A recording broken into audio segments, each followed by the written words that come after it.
Welcome back, everybody. Let's talk about some predictions for this Falcons team. We'll talk about real football starting next Sunday, but let's start with the offensive MVP. Who should it be this year for the Falcons? Without a doubt, it's Bijan Robinson. Of course. The guy's the baddest running back in the NFL behind Saquon Barkley. And now with Michael Penix Jr. taking over, I think his receiving yards are going to make him even more effective on the football field. The fact that now you have questions at the right tackle position where you may have to go quicker or maybe do some things until you figure out who can solidify that position might make you have a quick passing game where Bijan Robinson can not only run the ball, but he can catch the ball and scorch defenses. We also want to see him break some home runs. We haven't seen him break a lot of home runs. He's got it in him. Would love to see him break home runs this season. I think he's got the ability to do it. Doesn't it blow your mind that a UDFA and Nathan Carter had a longer touchdown run than we've seen from Bijan Robinson in the preseason game? Well, maybe Bijan saw that tape and wants to be a competitor with his teammate and make one longer. You know what? Yeah. I think Bijan has it in him as well. For me, I'm going to go Drake London. I would love to pick Bijan Robinson because I do agree with that. But second behind him is a guy who is anxious to break out even further than he did in the 2024 season.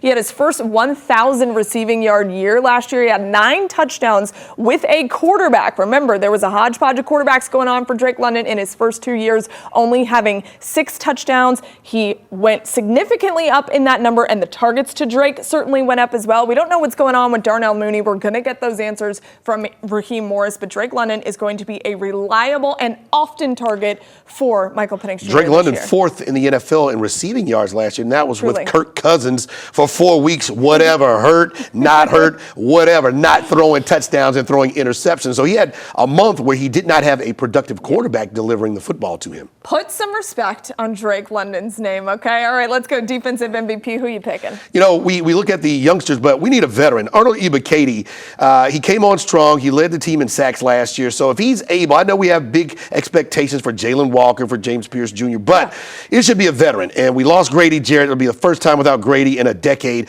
Arnold Ebiketie needs to show that he is a guy who has the motor and can lead this defense repeatedly, getting to the quarterback and helping out his offense on a repeated basis. I like that. And AK seems poised for a very big breakout year if you want to go that way too. I'll go really quick with mine. I think that it's going to be easy. Who do you think I'm going to pick? It's Jessie Bates, of course. Only defender in the National Football League, by the way, that had 4 interceptions and 4 pass breakups last year. This guy is all over the football field. You know what he brings to the table. He is the best safety in the NFL, in my opinion. And if he is paying attention to these contracts out there, he looks at Kyle Hamilton's, which was record-breaking in Baltimore, by the way, and he's looking at the Falcons like, hey, I'm up in 2 years, and I might need to get paid a little bit of money. Jessie Bates is seriously one of the best things to happen to this Falcons team of recent memory to me. I think it's going to continue to amplify for Jessie in this next year. Let's go breakout player, home team. Who you choose? I like one of the youngsters, James Pierce Jr. Love that. He has been healthy. He has been relentless. He has been aggressive. He has frustrated his own teammates, frustrated the Tennessee Titans. This guy loves playing football, and it has demonstrated itself in the preseason. Now, holding up over 17 weeks with NFL tackles on him, he has to prove that. But I think he has the ability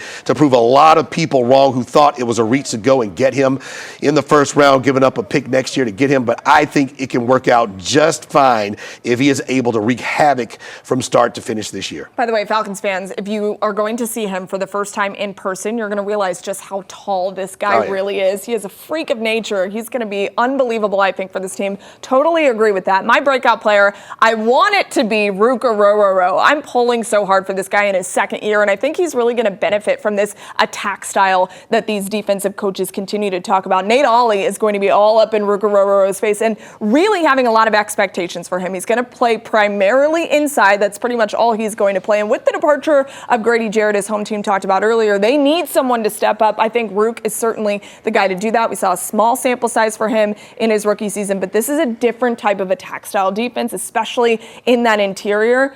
I like Rook to break out this year. And his rookie season, he did get a chance to play with Grady Jarrett. So there were some things, and they were buddies as well. So he did get to learn some things from a veteran who we're going to miss. And now maybe the heir apparent to Grady is Ruka Rororo, and he has a great opportunity this year. We'll go really quick on our predictions. What's yours? Season predictions overall.